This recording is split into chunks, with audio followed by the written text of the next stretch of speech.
you needn't worry about them anymore, Doctor. Just a heap of old iron now. Will it ever be recovered?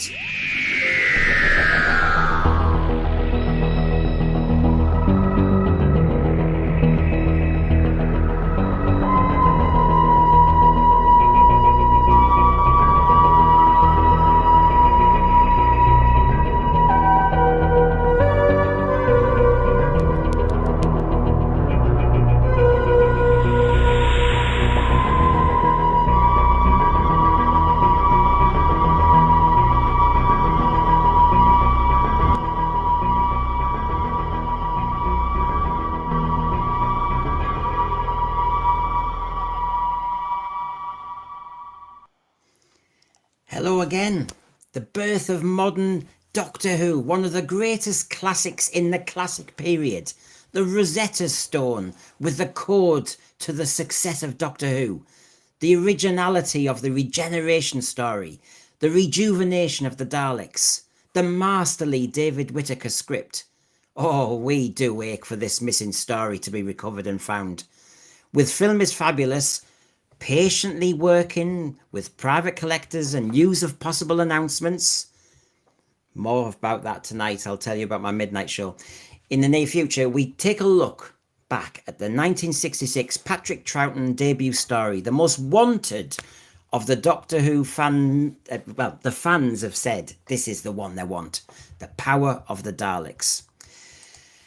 And a big shout out to our friend Daryl Joyce. We'll have him on again as soon as we can. Did you see his Genesis of the Daleks video on YouTube? God, check it out.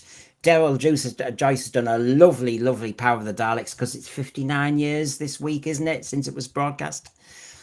There's your evidence. 59 years ago. The Daleks are back, as was advertised. And look, as Stefan, who's going to come on in a minute, they didn't really sell the fact that it was the Doctor. It was Ben and Polly and the Daleks, of course. So you've got that. You can see here, in this new 6-part adventure set on the planet Vulcan, a colony of Earth, the Daleks emerge in a new guise, and it goes on and on. Eventually, it tells us about Patrick Troughton and what he'd been in before. There's your transmission dates. 5th of November, 1966. Yes, 59 years ago. My God, where does time go? So, and there's your story. Anybody new to this, just to give you a brief synopsis, you're going to see cliffhangers tonight. You're going to see clips of it, don't worry. The transformed Doctor explains that he's been renewed by part of the TARDIS, but Ben and Polly remain suspicious of the newcomer. Their next landing site is the Earth colony Vulcan. Having witnessed the murder of a visiting examiner, the Doctor uses the dead man's access pass to investigate. He meets Lesterson, a scientist who's appalled to learn has found inert Daleks in a crashed space capsule. Lesterson activates them in the hope they can improve productivity, and we know the rest. Yeah. So the contents tonight, just so you know, I'll keep you sweet. Why is this story so important? Magic moments you want to see again from this if it's recovered. Priority episode to retrieve. There's 6 episodes, but if they could only find 1 or 2, which ones? And which ones will we wait for? And our favourite cliffhanger.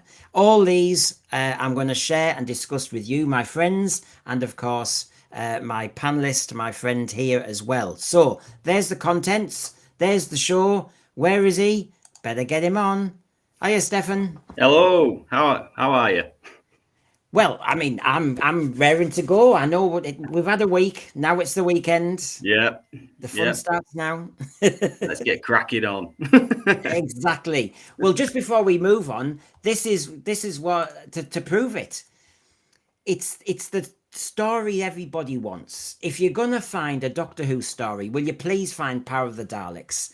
No matter where you go, it's ranked highly. People want it back. End of. It's one of them, Brendan, where if we didn't have this, we wouldn't have Reverse the Polarity of the Neutron Flow. We wouldn't have Would You Like a Jelly Baby? We wouldn't have Braveheart Tegan. We wouldn't have Carrot Juice, Carrot Juice, Carrot Juice. Do you know what I mean? It's the most important story, as far as I'm concerned, I'm sure others are concerned, of the show. Without it, we wouldn't have Shoot His Knees, you know. It's like you said, the Rosetta Stone. We've got to get it. Yes, totally. I can see George is depressed in the thread. Some people don't understand grammar.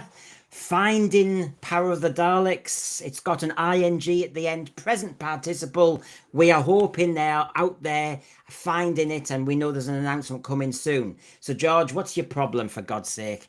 Right. So, now, first of all, why is Stefan on? What's Stefan all about? So, Stefan, who's this bloke here? Right. Well, this bloke, well, believe it or not, is the same person in both those pictures. This is actually my grandfather.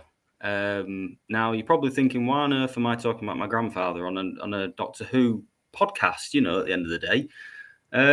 So just to give you a bit of an insight to why I've become so sort of fond of the topic of missing episode and just generic history in sort of television, film, and in audio as well, to an extent, is my granddad actually was when he moved over from Poland as a young, as a young individual just after the war, he ended up going to university, became a biology teacher in the 60s, and then gave that all up in the early 70s. Because he started pressing records and vinyls and whatever else. But as part of that, he started working alongside corporations such as the BBC. Now, what he did, which is so significant, was he did things like he got compressed audio that was then sent to the forces TVs abroad at the time, because obviously there was a lot of colonies in Germany and whatever else, just as an example. But there's a bit of a background here, because we know that he pretty much recorded everything from Top of the Pops at that time onwards until it became easier to sort of broadcast this stuff abroad. So Top of the Pops used to go out on a Thursday night. He would basically get given the recording. He would then have to press it overnight, drive down to London on Friday morning or Friday early afternoon, and he'd go to places like Villiers House. Now, his biggest bugbear was the fact that when this stuff sort of went out, he'd go to Villiers House and he'd see that there was skips and whatever else outside of film cans, records, and whatever else. And it was just getting all junked. And it's so, we know what's happened now. But the reason that I think this is so important is because he has recollections, and so does my dad, because he used to go on some of these trips with him if it was the summer holidays and whatever else. And the understanding of what we've heard about with Philip Morris talking before about people retrieving stuff from skips, and we've heard of these previous individuals that was taken from skips, it wasn't necessarily theft in my eyes, because there was individuals that basically said, oh, can I have this? And there'd be other executives that would just go, yeah, why not? You can have it. So I think there's a bit of a mixed story here with what's gone on at the BBC.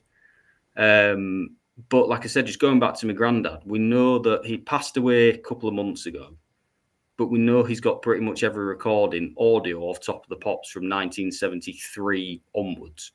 So there's a chance that, he may have some hidden treasures there, you see, because we know there's a lot of missing episodes of that show as well, as along with other TV shows.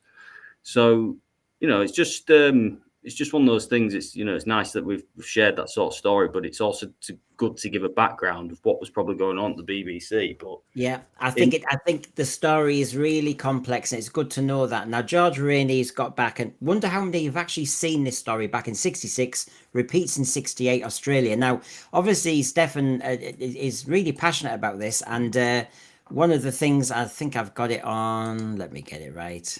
There we go. It was shown in Australia, July 67, New Zealand, August 69, Singapore, May 72.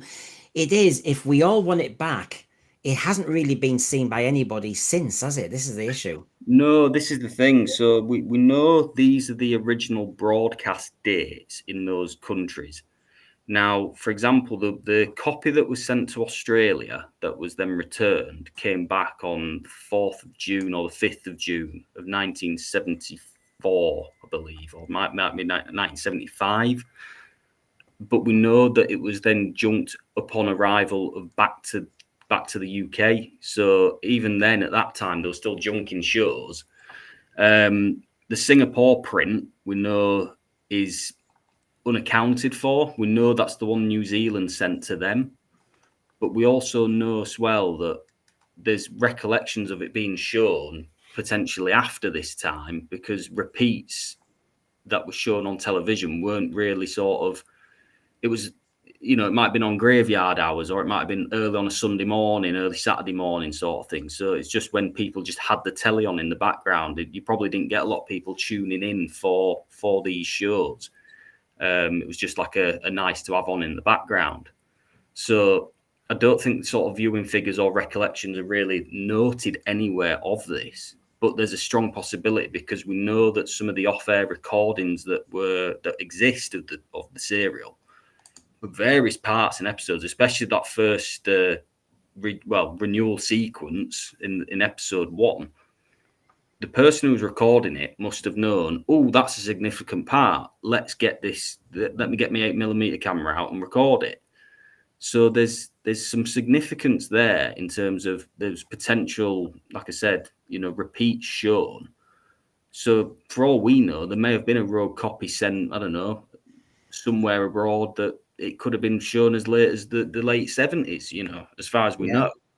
But in terms of what's fact that we definitely know, we know 1972 is the last documented showing.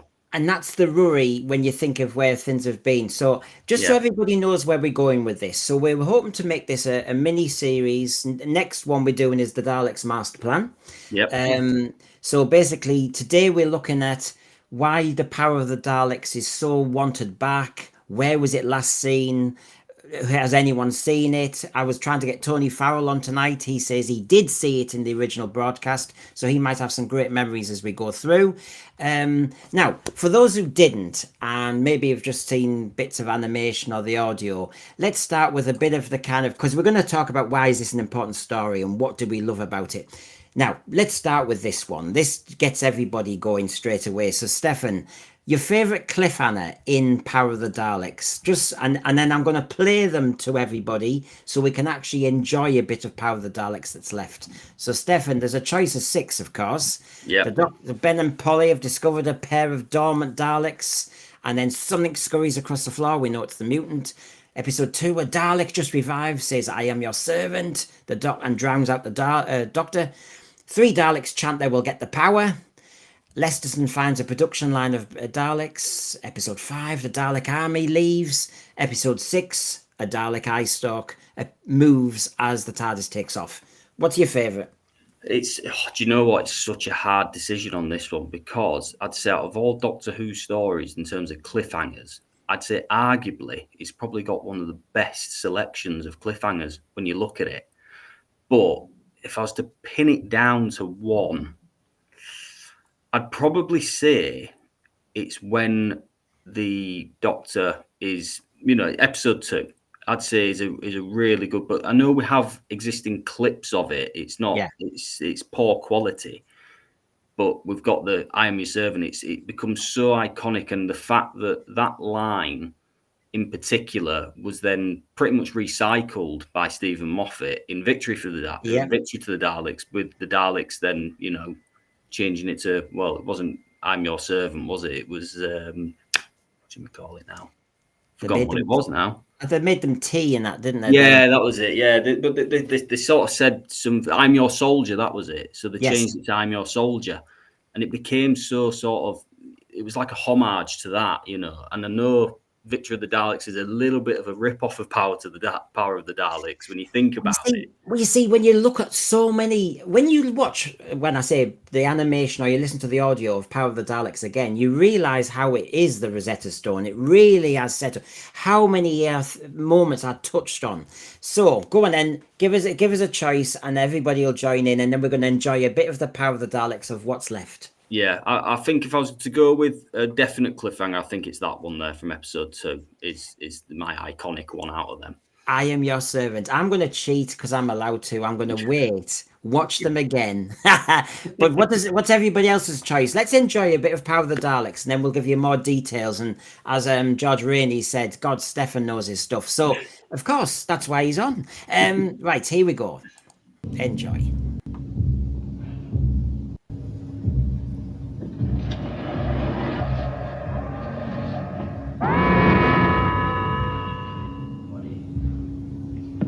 Come in and meet the Daleks.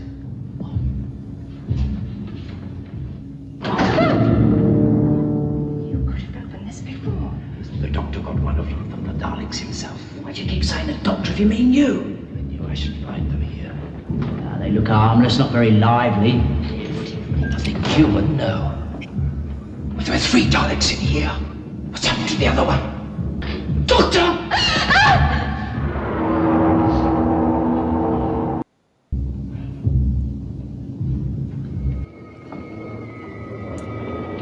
Move that chair. Stop! It will end the colony's problems. I am your servant. It spoke. It could actually talk. Do many things less than I am your servant.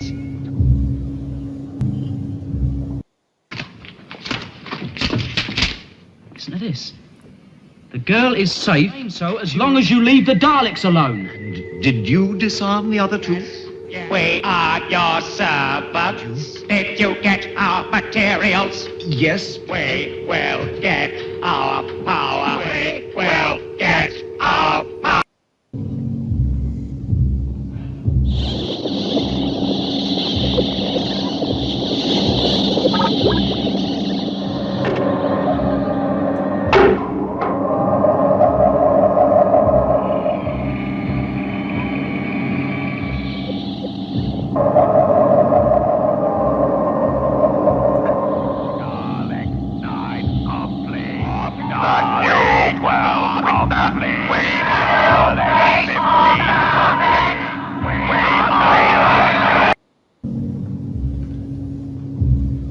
The Daleks will do as I tell them. We shall see, shan't we? Take them away. Has received. Exterminate all humans. Exterminate. Annihilate. Destroy.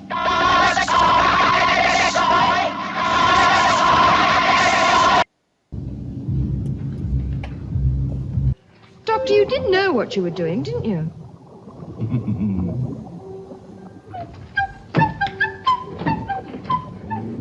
You needn't worry about them anymore, Doctor.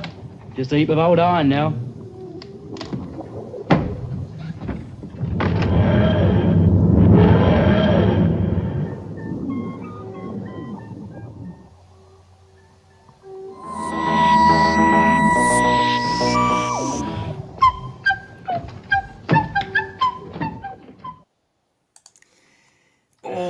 You see, that takes me back. You see, Genesis of the Daleks gets that when the Dalek goes straight at the.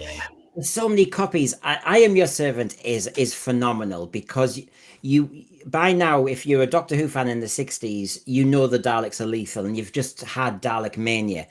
And then you get them saying something so offbeat. Because we've heard it on audio, you sometimes think, oh, yeah, they say I'm his. But that must have been such a shock. And then added to that, Stefan, the Doctor is drowned out. He's trying to, and they're just saying, I am your servant, I am your servant. And wow. It's frightening because if you think about it, this is the first story that was broadcast that was solely written by someone else other than Terry Nation with any involvement. So in some respects, we got this different spin of how they could make the Daleks even more menacing, you know. And they just seem so cunning in this one compared to how they were in other ones. Because even if you look at previous stories, there was always some like jokey moments, but they don't let up at all in this story, the Daleks. It just shows how like evil they could be. How, you know, they do stuff behind your back and whatever else. You know, you think that you could make a deal with them, but you couldn't. But there was just, I think even the cliffhanger where Lesterson's in, you know, observing the conveyor line, I think the animation did that really well, as best as it could to what, you know, photographs and stills and whatever else survive. But that, again, is such an iconic sort of cliffhanger is just seeing how the Daleks are made. You know, we hadn't really seen that before in the show.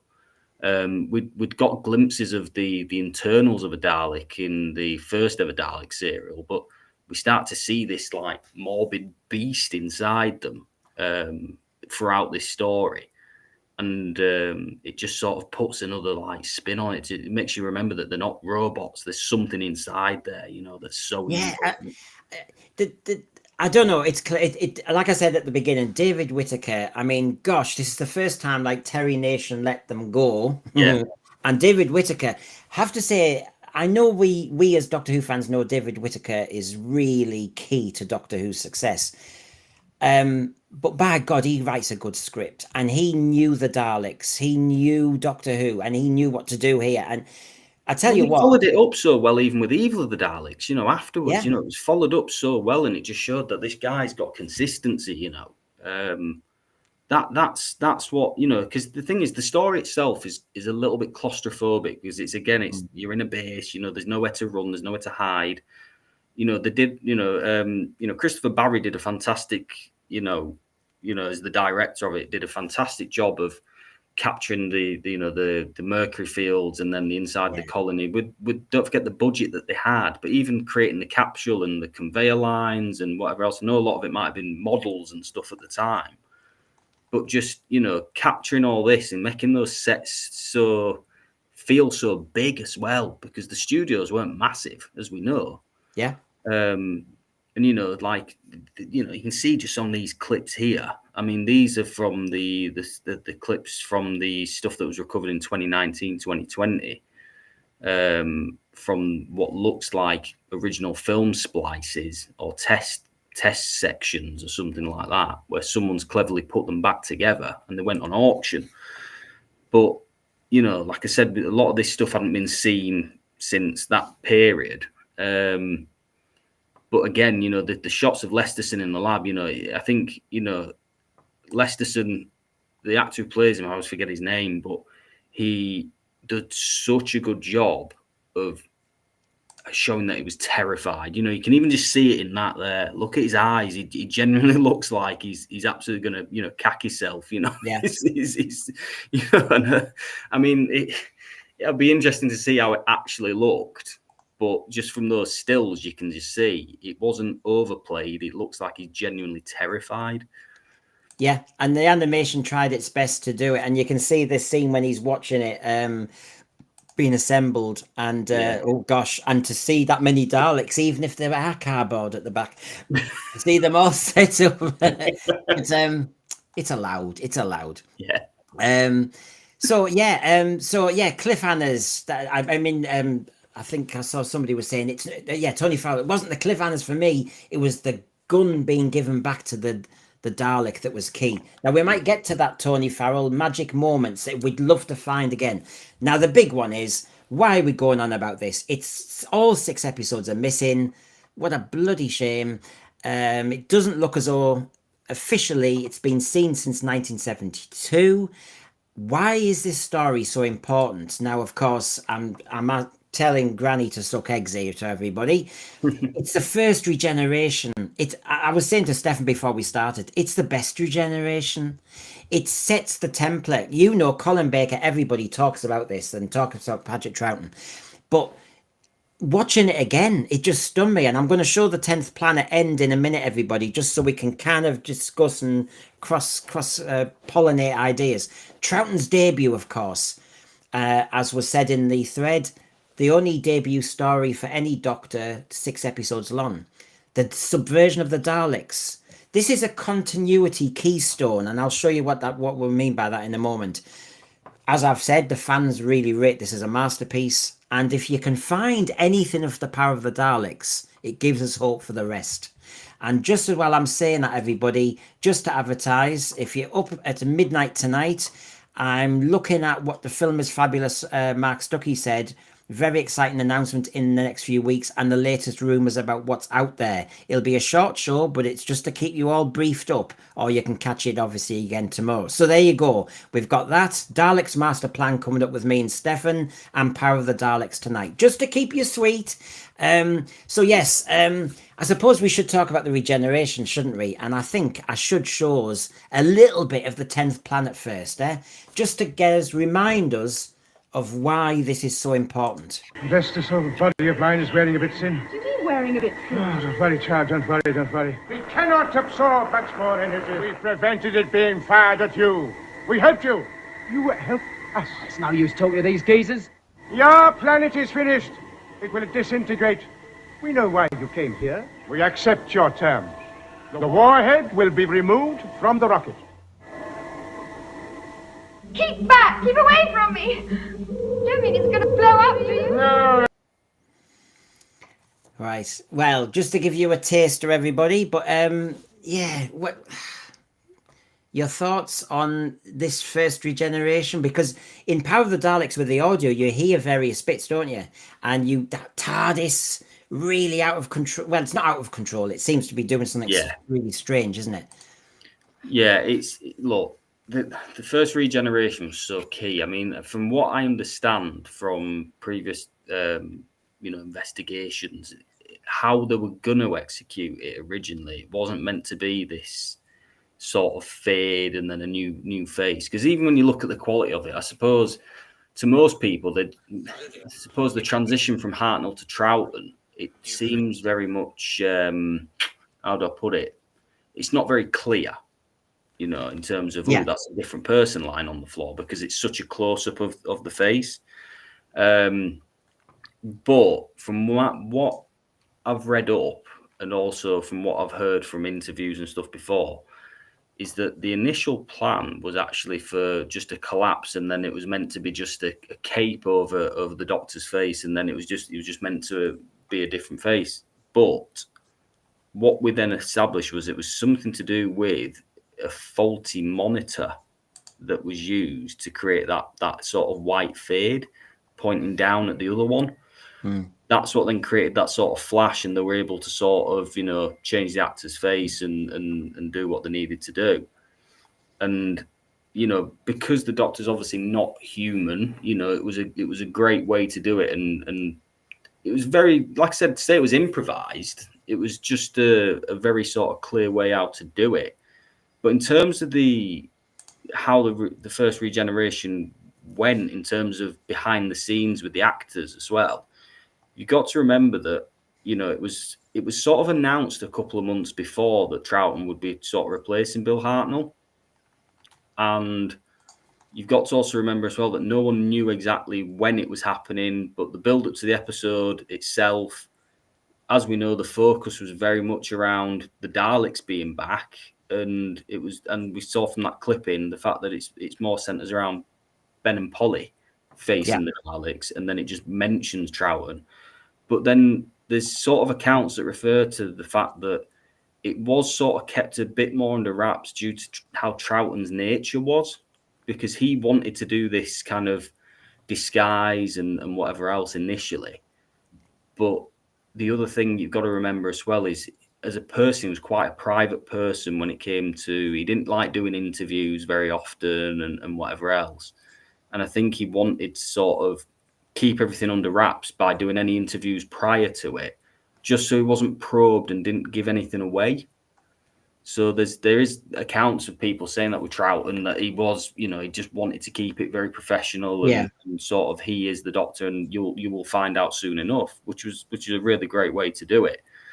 But I think even just how he fits into the role. I mean, the one thing I'd love to actually see from the actual clip is, I know he goes rooting through the chest of clothes and whatever else, but obviously you don't see him change his trousers or anything like that. He just puts a new jacket on and then and then a bow tie comes out of nowhere. From what we've got in terms of the clips, but even just the scene of when he sits up and then he goes, "Oh, it's over," like that. Yeah.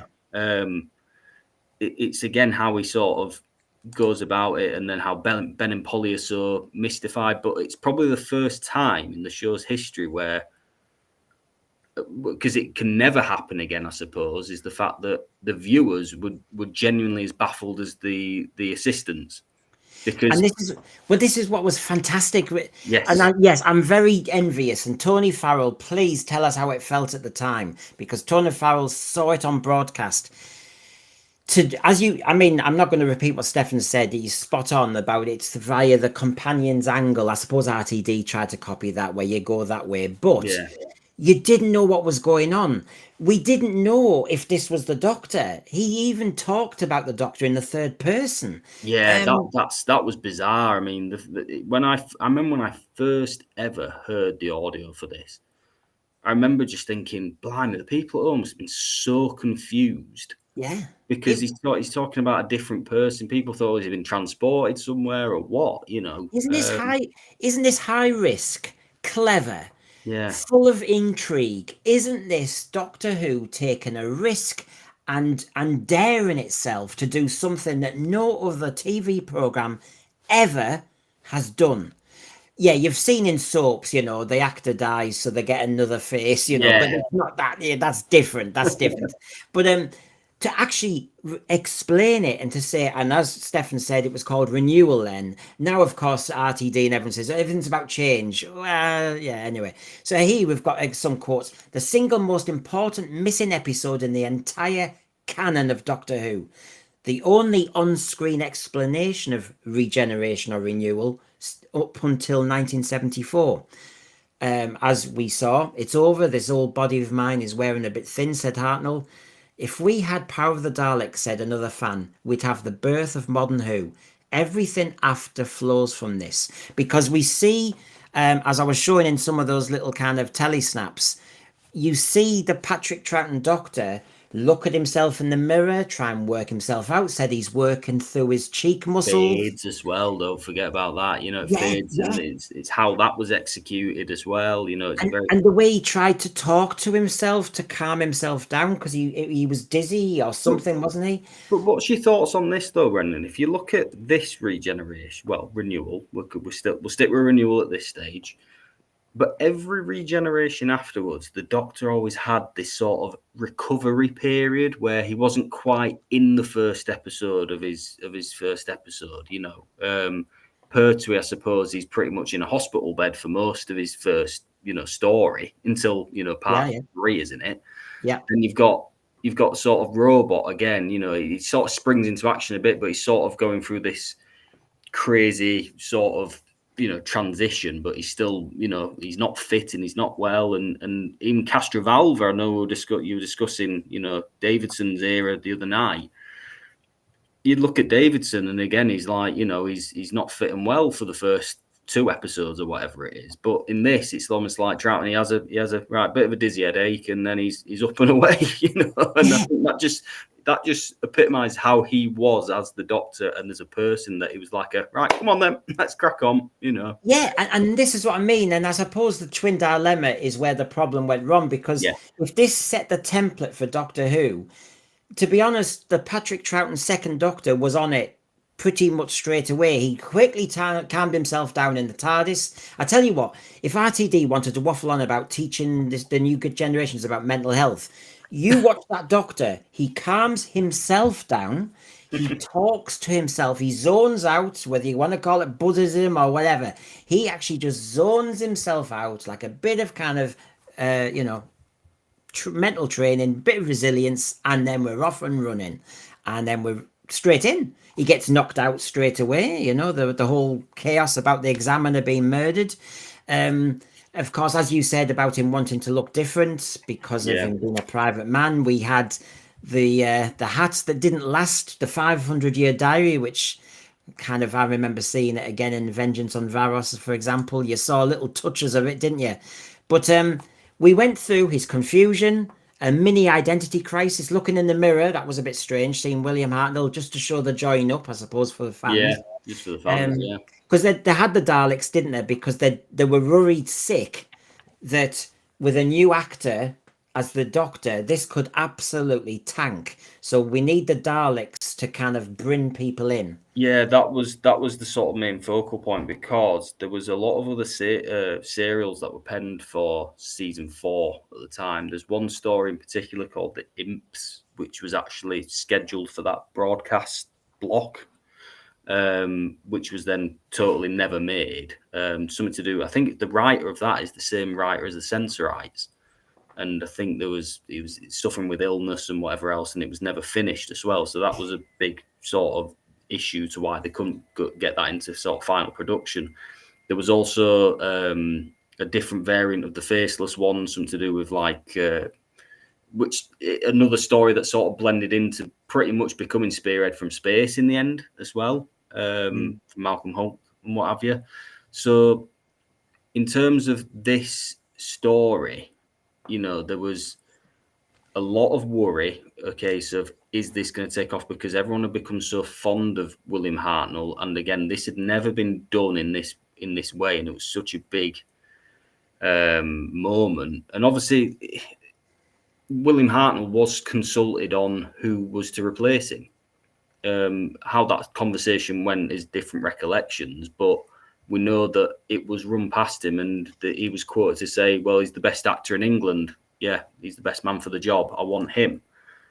But we know that the involvement of the Daleks, in particular for Troughton's first serial, wasn't just there was a lot of pushback from Terry Nation initially. He didn't want a Dalek story to be written without his involvement, but he was busy with another show as well.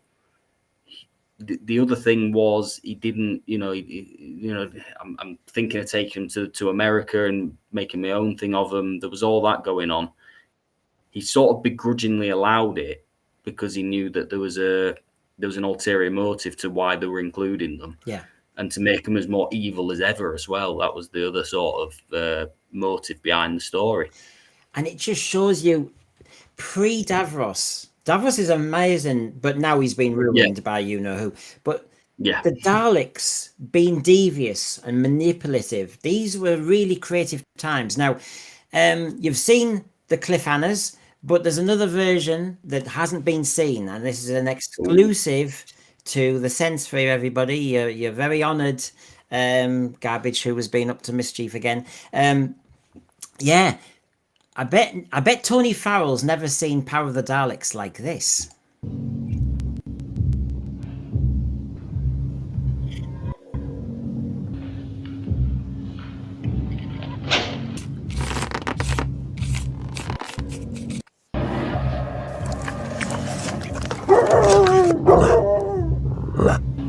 Sit! Quickly, Ben, quickly.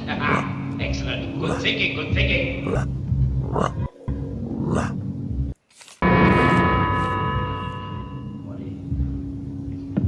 Come in and meet the Daleks. I knew I should find them here. They look harmless, not very lively. Nothing human, no. But there are 3 Daleks in here. What's happened to the other one? Doctor!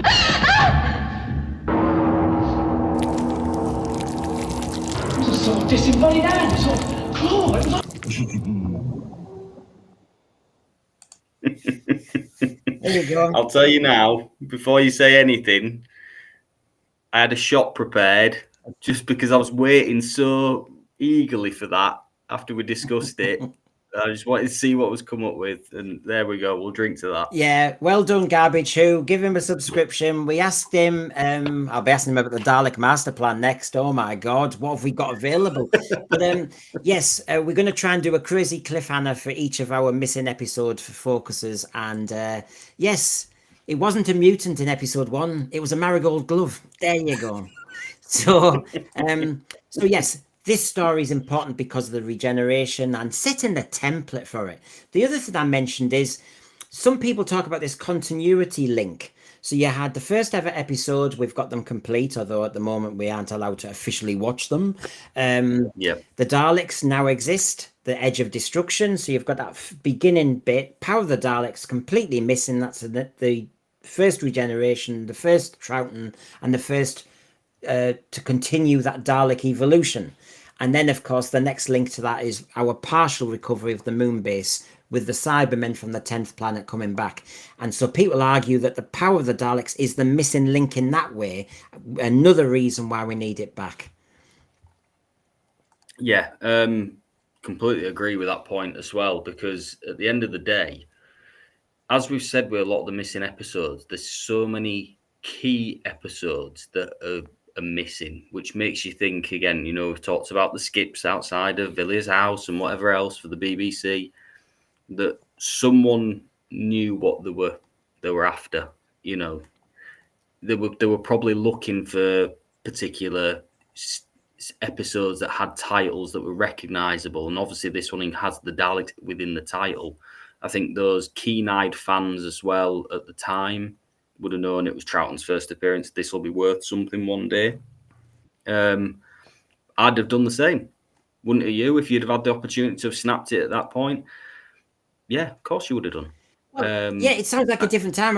We were talking about this the other day. I said if you work in an office, the stationery goes missing.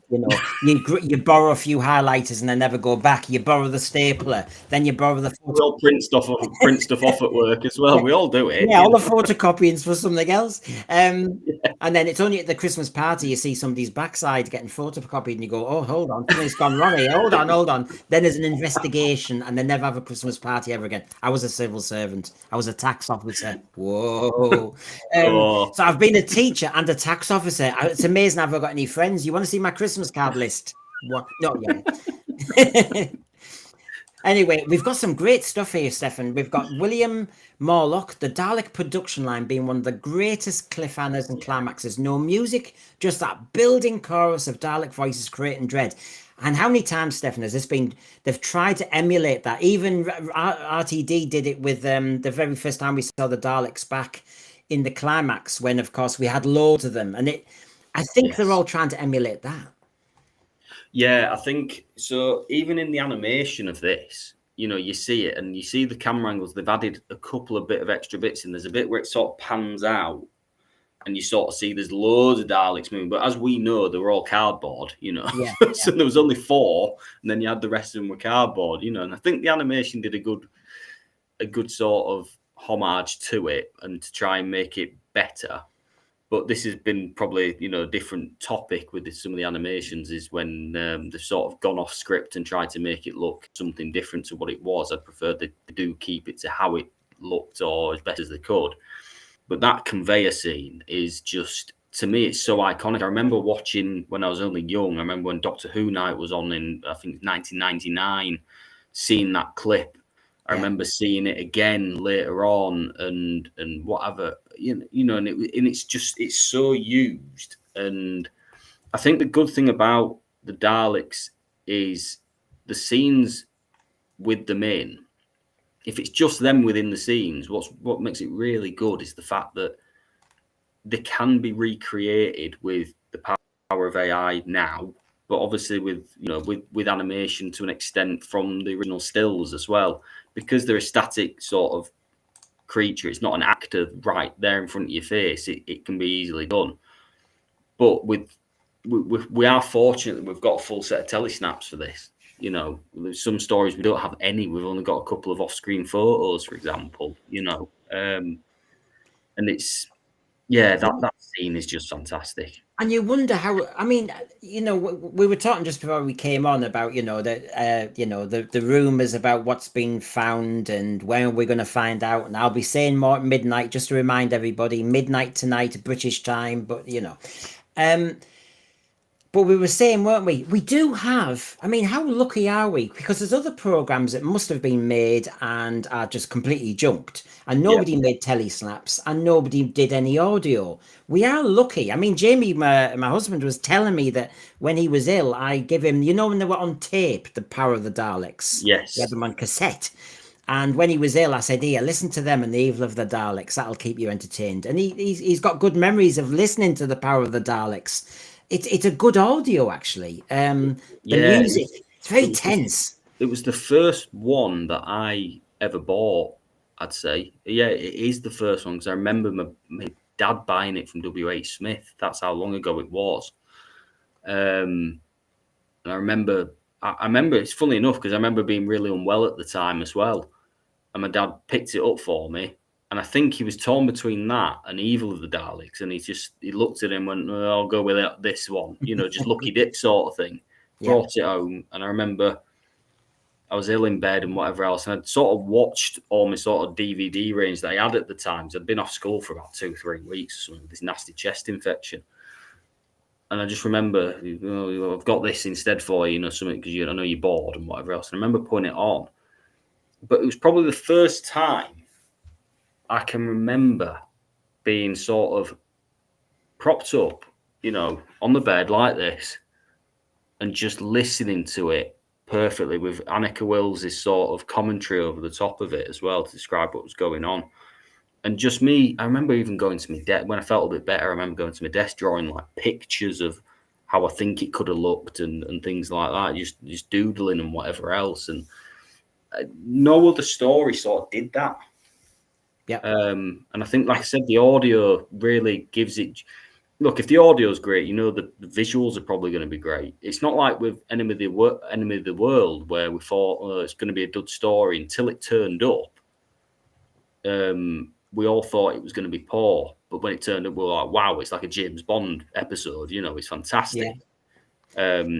But the audio didn't give it justice. So. Well, we've got Tony Farrell, I know, and Chris Chatfield now. Both saw it originally in '66. Jealous. So please, Chris, tell us, what did you think when you first saw the Second Doctor?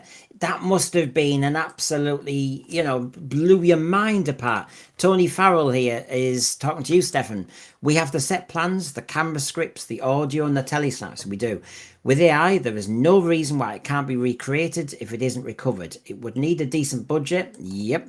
And it deserves it because it's such a famous story.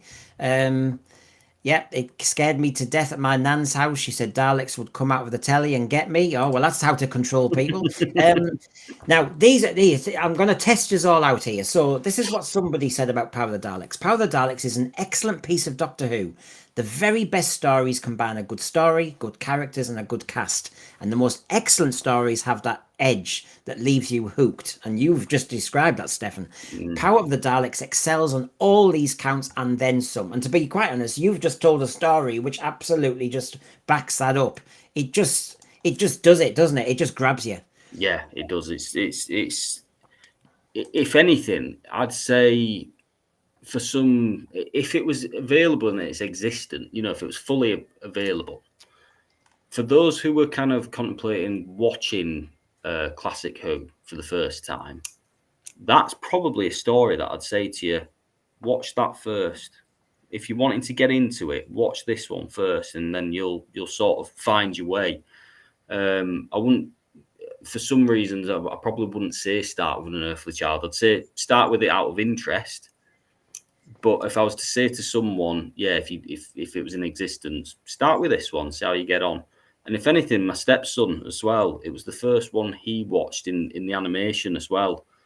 And it's the one that he remembers, because he remembers that I Am Your Servant. He'll joke with me, he'll say in the bedroom, and he'll go, I'm your servant, if I ask him to do, make his bed or whatever, that just shows the importance. How old is he? Well, he is 8 at the moment, and I showed it to him. The running theme here, he wasn't very well a couple of years ago, and I was working from home at that point, and he was just sort of sat on the settee, and I remember going, why don't you watch this? And because it was animated, it was obviously a bit more kind of involvement for the younger audience as well.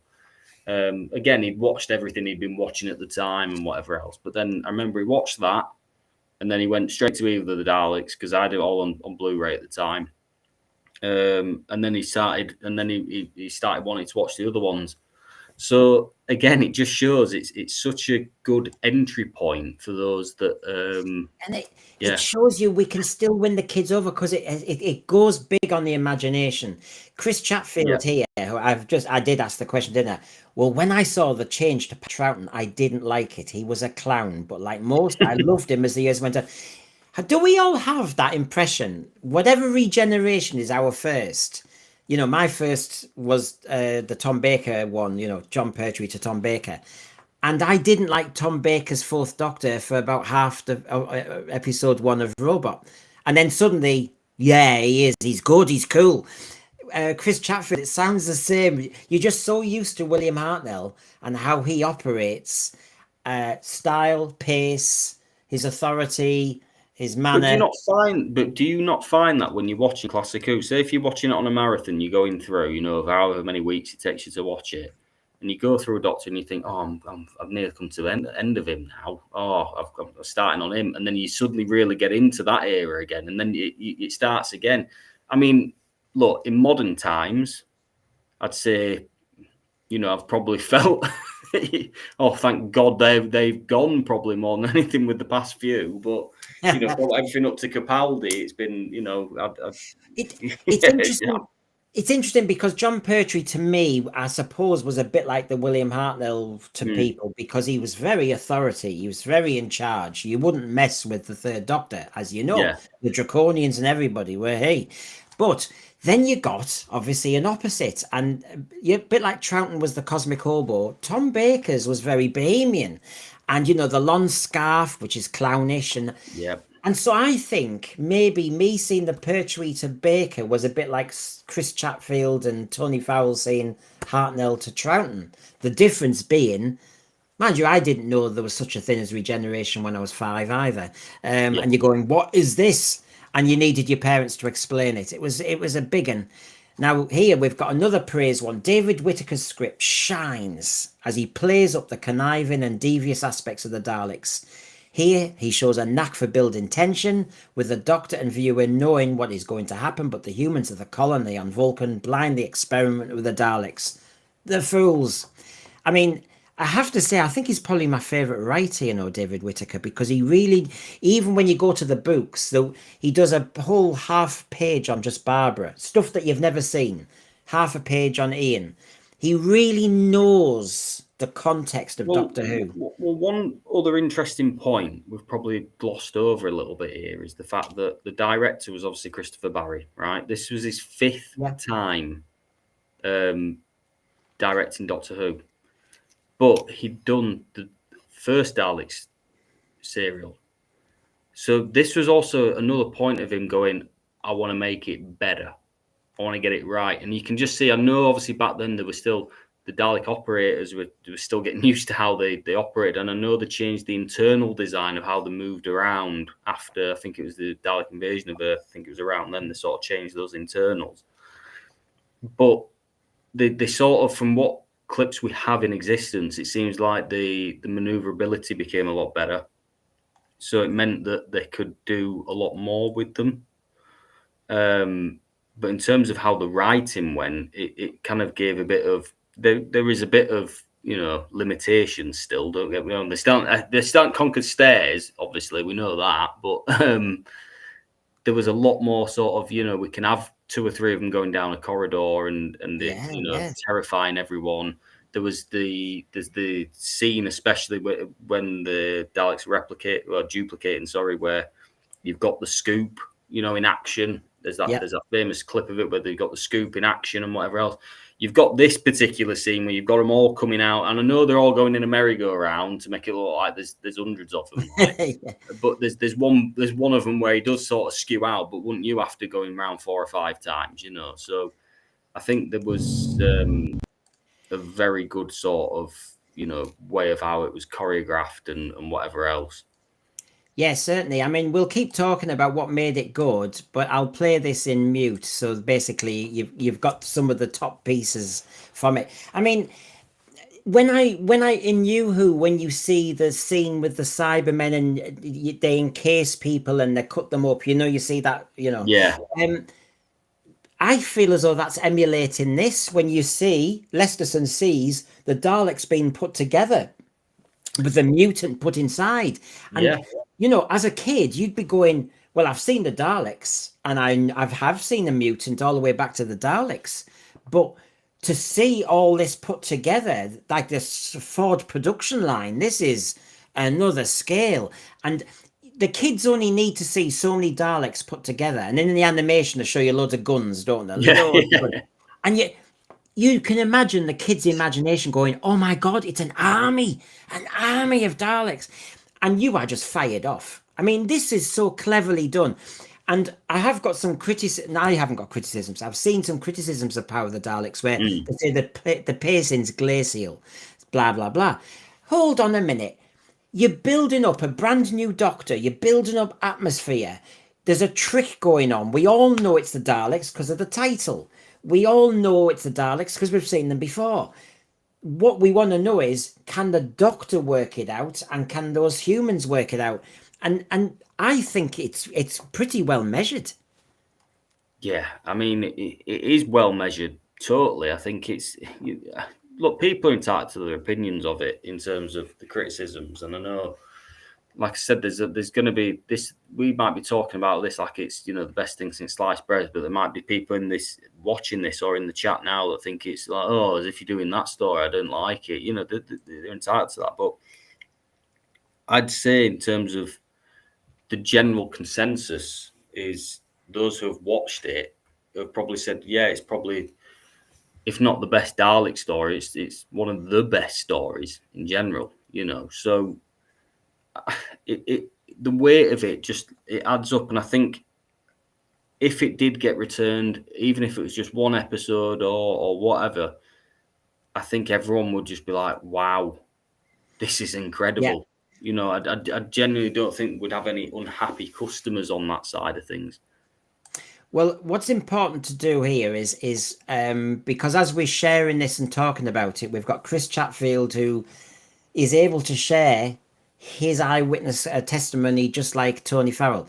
He remembers the Dalek voices in this story were particularly scary. Again, this exaggerated the menace and fear you had watching as a child. It wasn't so much the tin machines, but the voices. Now, I've noticed, I'm sure you have, Stefan, as you go through all your DVDs, that actually the actors are the ones who are doing the whole effect until later on. So basically, it's their pacing, and I'm going to talk like a robot and all that sort of thing. But when you get here, they are sounding much more menacing. I agree with what you're saying, Chris, that suddenly the scales are being upped when we hit the Troughton era. I think again, you've got the Mary Whitehouses of this world, but I think she'd have absolutely gone livid at this. Because, like we said before, we saw, in the first Dalek serial that there were this evil creature, but they probably weren't quite the finished article at that point. Dalek Invasion of Earth, there's some sort of, let's just say, laughable scenes, let's just say. Even how they're destroyed in that one, I think, is a little bit like, oh, they could have done that a bit better. The chase, they make an absolute joke out of them. I don't know if that was a sort of marketing technique because they wanted to make them more sort of cuddly so they could sell more merchandise during the height of Dalek Mania.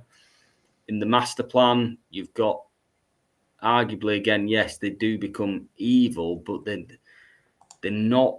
It's not like this because you just feel like they're really.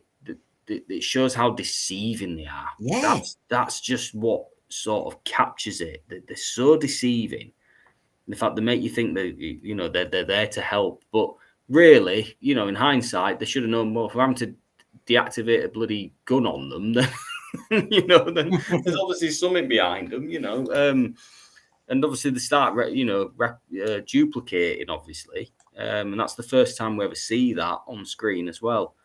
But we know that the viewing figures have just come up there, haven't we? So episode 1, 7.9 million and whatever else, but it's coming towards. It still wipes the floor of anything that's been shown today, in terms of what we've got. But you can tell just by the, I mean, when I was watching this part 1 tonight with Jamie, we were saying you can get the tension from it that I'm not getting in any modern Who. I mean, I can imagine as a kid, and I can imagine going to school on the Monday morning, because as is quite rightly said in the thread, how dare people say it's got a glacial pace and you should be watching one episode a week. Quite right. Don't judge it by different rules. But when I see all those guns there, I know this is the animation version, but I know you'll have seen more than one gun in the actual show as well. as a kid on Monday, oh my God, this is the most Daleks you've ever seen. And your imagination was have played it up. I would have thought this is one of the scenes that everybody would love to see again from the original, and just actually see that kind of visceral kind of tension and fear that's created by seeing that amount of Daleks. I'm scared of one. I mean, really, seriously. I tell the story about the going into the town hall crypt in Middlesbrough in 1973 when they had two Daleks on little railway lines. But as soon as you heard the extermination tape, even though my mum and dad had said, Brendan, you do know there's nobody inside, or yeah, I ran like the clappers. I was scared. I was crapping it. And I wouldn't go back in. We wasted all our money. So the Daleks scare me to death. And there's just something about them. If I saw one, I still want one. I know they cost £6,000. I'd love one in our hallway. I really would. I'd scare everybody to death. I'd probably kill half the family by accident. Jimmy, yeah. you need a second lockdown to build one. That's what that's what you probably need, wouldn't you? You'd need that. But I mean, just on the topic of the, in terms of the duration, I know you mentioned that, yes, it should be one episode a week. But if you remember when the animation came out in 2016, you've got to remember, obviously, this is the only animation that was then reanimated to improve it. But I remember when the first animation came out in 2016, I remember I was gearing up to take my driving test. And I remember the first two episodes came out on the iPlayer if you purchased it in black and white. And then they did sort of stagger it out over the coming days of that week. Now, I remember being more excited for this than actually going and getting driving tests sorted out, which I passed. But I remember just being more, couldn't sleep because I was waiting for the next part of this. That might be a bit sad to some people, but that just shows how the tenseness of it just makes you can't watch it now. But even when I watch it now, I have to do it as a marathon. I can't go, I'm only watching parts 1 and 2 tonight or whatever. I do end up having to watch the whole thing.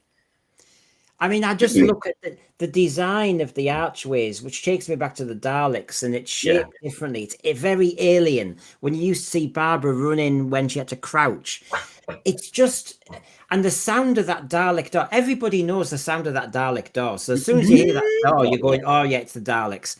Obviously the Doctor was onto it. Also, as somebody said, it's a really good Ben and Polly story. It's actually one of the best serials ever. And yeah, you forget, because I don't, Ben and Polly, you see in the War Machines and a couple of things, but God, it there's not much left really. No, we don't. That's the main problem, is we don't have a lot left of them. We also have the problem as well is that after this, you then have Jamie. So you've got this tussle for position with Jamie and Ben, and the lines having to be shared because Jamie wasn't written into it and what have you. Now, I do feel that this was sort of Ben's time to shine, and I know there's sections of the episode where Polly gets kidnapped and Ben goes walkabouts and stuff, and I think that was to give him a sort of break. Now, Ben and Polly, I think, are a great sort of team, and I think if Jamie hadn't come along, I think they'd have lasted a lot longer in the show. But again, just even finding this, I know when the animation was being worked on, there was rumors floating around, as there always is with anything to do with Doctor Who, is the fact that someone thought that it had been found because Anneke Wills had been sort of sworn to secrecy when someone had asked her a question about it. So, it just shows again, she finds it as one of those things where she's been asked before that she can't believe that it's gone. Out of all of them, why this one? Well, it just shows you that there's no kind of real structure with the BBC as they were doing it. Now, Stephen O'Neill says, do the panel and chat think this story will ever be recovered? I would love for this story to be discovered and released on Blu-ray for its 60th anniversary next year. There's the anniversary. There's the fact that all the reasons we're saying why it's important. The snag, Stephen, I'm going to let Stefan give his answer. I will give my answer at midnight. in that show, because I've got the latest rumors there that we're going to discuss. But Stefan, what are your thoughts? Well, I am going to refer to my notes to give you an answer on this one, if that's all right. Now, we know that there was 2 definite copies made of the story. We know the original VHS was white, understandably. 2 copies we know for a fact were manufactured and sent out to Australia, New Zealand.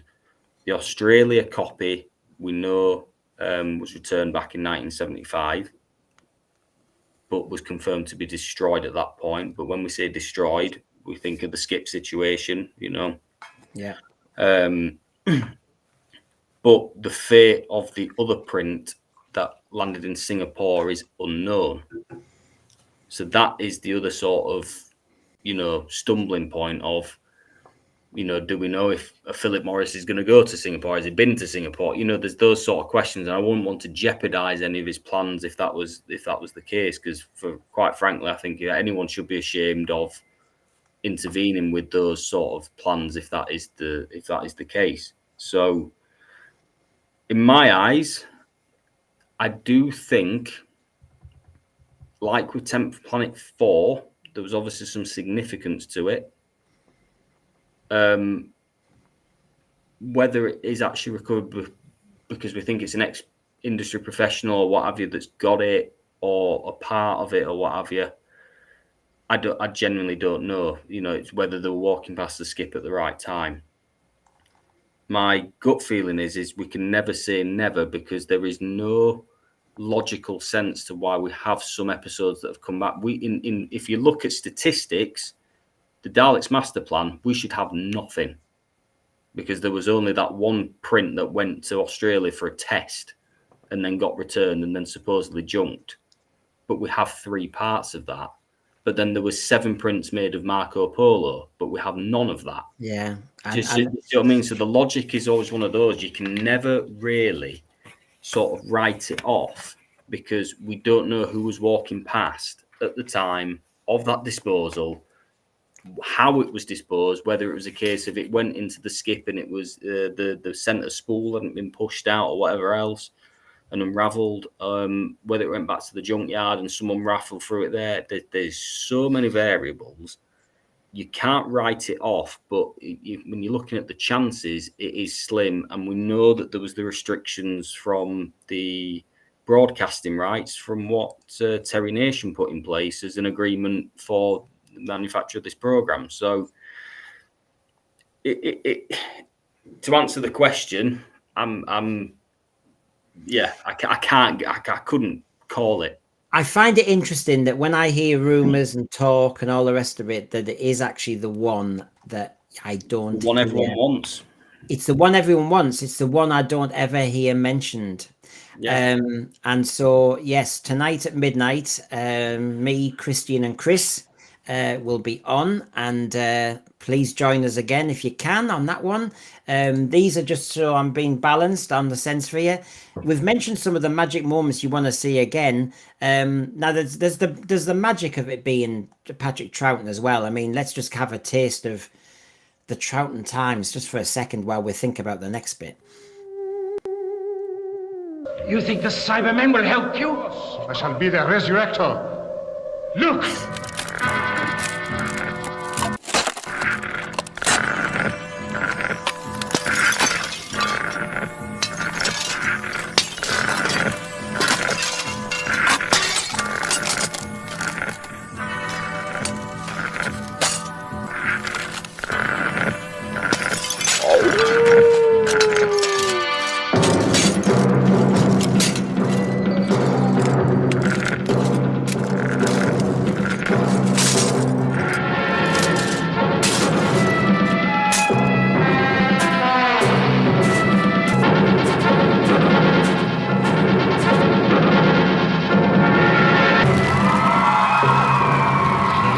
Their leader, their controller, Jamie.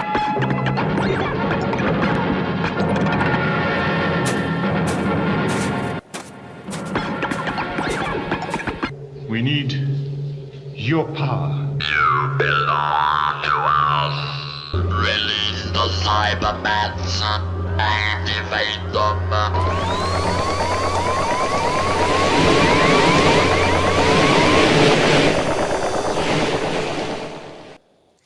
You see, this is it.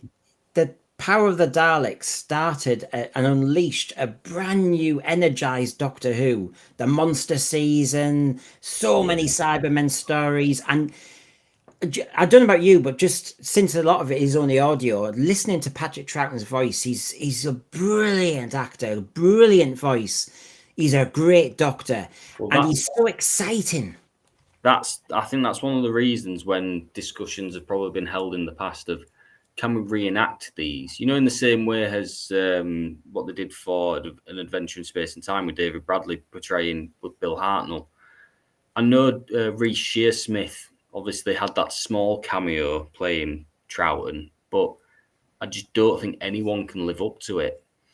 But, you know, I know there's a comment I've just seen there in the chat regarding episode 6 being on a 35mm. It was just off my memory, and I think we need to clarify this. So we know that there was the sequences from episode 6 were recovered from a fan in Australia, because we know that some of those sequences ended up in a program called, is it C is for Computer, was the show. And this fan basically went to the archives and recalled this being in this show and whatever else. That being said, I believe the snippets that were used in that show were from that print that was sent back to the UK. So I think that is the one that was potentially destroyed. So... Well, you've got Chris Chatfield now joining in. Having seen Evil of the Daleks again when we emigrated to Australia in 1970, they may have shown the bicycle 16mm prints that went to Singapore and Hong Kong. Hong Kong, yeah. So that's the thing as well. So there's no recollection of there's a sort of common theme with what happened in these blocks, because as Philip Morris has told us before, and what backs it up is, so this is serial EE. Now, EE was sold along with the Smugglers and the 10th Planet. But obviously there was the limitations because of Terry Nation and whatever else. So more broadcasters went for the next block, which obviously involved the Highlanders and so forth. But we know that with these things going out, obviously it was a common theme. There was restrictions with selling stuff to Africa at the point. There was some other issues there, so that's why a lot of Hartnell went to Africa, but then some of Troughton didn't, just internal politics and whatever else. But we know stuff that went to Australia is either recorded as junked or returned and junked, unless retrieved otherwise. The stuff that went to New Zealand, we know went to New Zealand, then to Singapore. And then the stuff that ended up in Singapore is known to have not been returned or noted as actually as destroyed in any kind of way. So we don't know, but it makes it very sort of hard to, like I said, we shouldn't have anything of the Daleks master plan. Yeah, you see what I mean? So it's just chance. It's just pure chance. Well, I've got time scales here. Good to see you again. Power of the Daleks, episode 1 for sure will be a treasure. Now, I put the question up, and I actually know that I think our answer is quite obvious, isn't it? The priority episode to retrieve in this story, since we're setting a template for our shows, is, for me, it's episode 1, because it's just so key. If you're gonna get, well, there's definitely episode 1 because of the fact that it's Troughton, it's the first ever regeneration, and you get to see the whole setup. But then, of course, I suppose the only other argument is that assembly line of Daleks is pretty up there. Yeah, this is it. I mean, look, part 1's obvious. You know, everyone. I'd say that is the one you've got to, set aside as that's the most important. But in terms of the rest of the story, you've got to think. Part 6 obviously would be great because you've got that climax as well, haven't you? So that's always what you want. If you had 1 and 6, at least you could sort of bridge the gaps in between if you needed to. Yeah, but you've got episode 2. You've got the Daleks giving the first sort of taste of power. and how it started in the story. Episode 3, there is no surviving footage of it at all. So to see more than, one Dalek working together and what have you, to take over the colony, that'd be a sort of a good way to see it. Part 4, you've got the brilliant Dalek scene of of Lesterson seeing them duplicating. Yeah. 5, you've got the follow on from that, and you start to see him getting confident and break the rule of only having 3 seen at one time and things like that. So it is really hard to sort of choose, but I'd have to say any of it back at any cost, even if it meant not getting any other missing episodes. In my eyes, I couldn't choose a particular. I feel as though with Power of the Daleks, out of the 6, yeah, I've said that episode 1 and that, but we just need to hope that one of the episodes, any of them, because it would still be the find. Yeah, I'm well, it'd sure- be Early's Troughton as well. Yeah. Because I find it so embarrassing and so poor, the fact that the earliest Troughton we have is Underwater Menace in Part 2, and it's not as if it's a great story, let's be honest. Even if we'd have had the Highlanders, it'd be sort of a bit more acceptable that we had something. But the fact that we don't have his first episode or anything from his first story is quite poor. And I think even the BBC didn't have a Sue Malden at the time of Junkin, by the sounds of it, someone should have known, oh, hang on a minute, that's an important one. Keep that one, get rid of the Crotons. Do you know what I mean? It's someone should have been looking at what was getting rid of. I work in spare parts management. I wouldn't dream of getting rid of something that I know is critical to a machine that I've only got one of, but then keep 10 of something else. It's that sort of thing. They didn't value it, did they? So, of course, we're looking at Power of the Daleks tonight. In the next few days, look out. I'm here. My source has been I have zero interest in any more RTD, even as the specials. So we're actually looking at what else can he give us in this Christmas special. Now he's kind of set it up that he's got to sort some things out.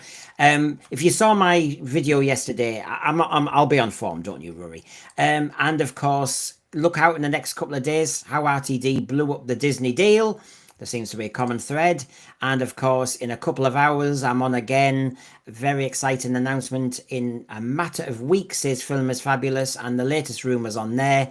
And, I think the thing about Power of the Daleks is everybody's waiting for when the Daleks absolutely kick off. It's a bit like in Genesis of the Daleks. Again, Yeah. You wait for that moment. And of course, you just want mass extermination, a bit like this.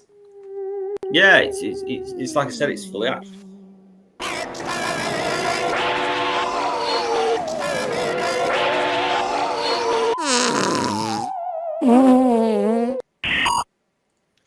Sorry, Stefan. We need to kill her. We have to kill him. I like a good extermination, Oh yeah, I mean, I think obviously up to the point where the Daleks exterminated and the screen just went from negative, I think that's where they were at the peak. When they started actually introducing lasers into it and stuff, it became a bit more like, oh, it's not as sort of scary in my eyes. Because you used to think when they fired the weapon, it was the whole room would explode. You know what? That sort I'm gonna say something out there now, because we've seen in Remembrance of the Daleks, you see the skeleton and they've got a stunt and they fly back into corrugated iron and all that stuff. But if you really go back, I have to say, a Dalek in a corridor, and whether you do a black and white negative effect or whether you just have somebody dying, the voice and the fact that somebody dies. I mean, look at Ian in the Daleks; he got paralyzed. Yeah. I mean, I have to say, it's a bit like putting in Star Trek, put your phasers on stun. The Daleks don't necessarily always exterminate. In the early days, they just paralyzed your legs. Yeah, I think that was before this whole kind of they had this hatred built into them that anything that wasn't Dalek they hated. I think like I said, in that first story, like with any monsters, you're gonna get them where their storyline develops as they go on. If they're successful. So I think there was that thing of, yes, they had the ability to stun. Rather than kill all the time. It wasn't this hatred thing, but it just showed that there was always a bit of a plan in the background as well. So you pretty much see after then. There's no more stunning going on. They just kill. So it's one of those. So I can see I need to make an advert, don't I? Timescales. I like a good extermination, only in the context of Doctor Who. So anyway, we've been around the houses. That was us doing our little kind of discussion of why do we want Power of the Daleks back. Yeah. And Stefan's done a lot of research, and he's doing a lot for Daleks Master Plan, and we'll do a lot more. And you can come on any of our panels anyway. Of course I will. You obviously work, unlike me. So thanks a lot, Stefan. And obviously, just to remind everybody, I'm on in a few hours again with a different panel and with exciting news. So Stefan, thanks for all your work, and thanks for being on tonight. Thank you ever so much. The only final thing I'll just say is to everyone who's watching, if you're not already, donate to Film is Fabulous, please. This is a please. If you're not doing it already, I know there's issues with the regular payment stuff, but just set it in your calendar, start of the month, just £10 or whatever it is, and you'll be. Yeah, and if I wasn't in America next week for a few days, it's a shame. Because I would have gone to that Blackpool event. Yeah. With Fabulous. I'm going to meet them. I was writing to John tonight about that. Chris Chatfield, I prefer the old Dalek extermination effect to anything after the death of the Daleks, spit naff after that, and that's why we don't need the big budget, and that's why when I do the RTD one about the Disney deal, we didn't need the money. We just didn't. What we need is imagination, and somebody who wants to create tension and atmosphere. And I'm never quite sure RTD wants to do that anymore. He just wants to do little bits of events. We need 10 David Whittakers. That's what we need. We need David Whittakers all over the place. Much lamented. William Morlock, I'd love to see here disable again, but it would be so un-PC. And William, who cares anymore? Honestly, can we just disable Ian? Disable Ian. I mean, the TARDIS is ready for him now anyway. So anyway, good night, everybody. I say good night. Let's have a nap, and we'll meet in a few hours with exciting news from Film is Fabulous. See you, everyone. RTD wants Sensphere shut down.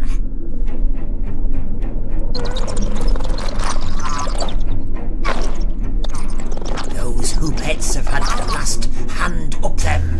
Time to die. This is giving me the creeps. This never happened on Finger Bombs.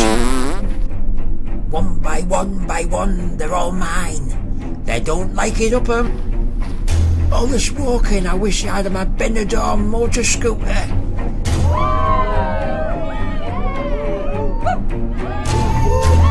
I have